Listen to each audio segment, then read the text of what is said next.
Welcome to today's Explainer. We're jumping right into a massive, honestly kind of silent shift happening in enterprise security right now. Across the globe, standard corporate defenses are completely missing modern generative AI threats. So today, we're going to break down exactly why standard firewalls fail AI, and more importantly, how you can actually fix it. Is your corporate firewall already obsolete? I know, it's a pretty provocative question. You might have the most expensive secure web gateways and intrusion prevention systems that money can buy. But I want to challenge your assumptions about your IT security setup for a minute. Because right under our noses, well-meaning employees are bypassing the corporate perimeter every single day. And it's rendering those pricey firewalls essentially useless against a totally new kind of threat. Think of this agenda as our incident response plan for the brain. We've got 4 steps. 1. The threat of shadow AI. 2. Why traditional firewalls fail. 3. The API-first decoupling strategy. And 4. Active data loss prevention. Let's get right into it. Okay, let's dive into Section 1, the threat of shadow AI. So, what exactly is slipping past our defenses? We call it shadow AI. It's a silent, outbound data exfiltration vector initiated by employees pasting sensitive corporate assets into public, consumer-facing LLM interfaces. Now, it's super important to understand that this threat isn't malicious malware sneaking into your network. No, it's your corporate secrets, stuff like proprietary source code, client PII, unannounced financials, just casually walking out the front door in a browser tab. Why? Because employees are just copying and pasting this data into standard consumer interfaces to get their jobs done a bit faster. The enterprise perimeter has not dissolved. It has been bypassed. I absolutely love this takeaway because it highlights a massive structural irony. Your company's greatest security vulnerability right now. It isn't some shadowy hacker collective. It's literally just an overly enthusiastic employee trying to automate a boring task. They aren't actively breaking the perimeter. They're just completely bypassing the whole shebang. Which brings us to Section 2, why traditional firewalls fail. So if massive amounts of corporate data are walking out the door, why aren't the network alarms sounding? Well, a lot of IT departments initially tried superficial blocking, right? Just blacklisting domains like chatgpt.com. But that fails for 3 systemic reasons. First, you've got a dynamic domain landscape. New AI wrappers pop up every single day, so you literally can't block them all. Second, there's API integration exposure, where employees bypass browsers entirely using integrations in their local software. But that third point, the payload encryption challenge, that's the real killer. Because modern web traffic is encrypted, an outbound prompt containing your secret source code just looks like ordinary, benign, HTTPS encrypted traffic flowing over port 443. The firewall simply cannot see inside the packet. Now, what's really interesting about structured versus unstructured data is how it completely exposes the blind spot of traditional data loss prevention, or DLP engines.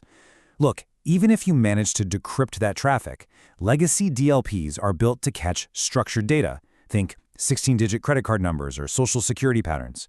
But generative AI thrives on unstructured data. Your DLP is totally blind to unstructured intellectual property, like a highly sensitive legal brief or complex software logic. It just sees a block of text and goes, yep, looks fine, and lets it right through. Moving on to Section 3, the API-first decoupling strategy. Clearly, just trying to block everything doesn't work. We need to shift the IT narrative from being the Department of No to the Department of Secure Enablement. When you contrast unsecured edge AI with a secure enterprise AI sandbox, the solution becomes incredibly clear.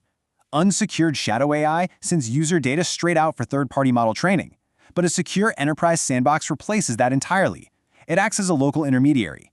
It gives your employees the high-performance AI tools they're begging for, but it completely neutralizes the public data leak risk by managing the connection internally.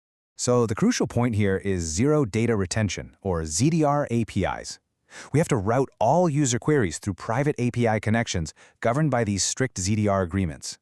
By securing enterprise contracts with providers like Microsoft Azure or OpenAI, you guarantee, at both a contractual and architectural level, that your corporate data is never, ever used to train their future public models. It's a total game changer. And a decoupled API-first architecture brilliantly illustrates exactly how we pull that off. By physically separating the front-end user interface from the back-end AI model, IT establishes a strict administrative checkpoint. So the user interacts with a safe, corporate-branded UI. But behind the scenes, that UI routes through an enterprise proxy that sanitizes every single prompt before transmitting it over to that zero data retention API. And finally, Section 4, Active Data Loss Prevention. Architecture is a great foundation, sure. But to truly secure the system, we have to deal with the most unpredictable variable on any network: humans. Let's see how this builds into an active defense by hardening the ingress layer. Step 1 is deploying an inline reverse proxy, using tools like NGX or Squid with full SSL decryption so we can actually see those nested API requests. Step 2 is strict domain whitelisting, making sure traffic only flows to validated endpoints. And Step 3? Configuring user agent filtering and header injection. This is absolutely crucial to block unauthorized desktop wrappers or personal accounts running on corporate machines. And this really brings the whole thing together. When your enterprise network perimeter enforces allowed APIs and blocks consumer endpoints, what you've essentially built is an inline anonymization gateway. Think of it as an automated traffic warden sitting right at the perimeter. In a matter of milliseconds before a prompt ever leaves your network, this gateway evaluates the payload, masks your corporate IP, and strictly enforces the path to the allowed API while outright rejecting traffic going to consumer sites. It's active, it's totally invisible to the user, and it secures your data in real time.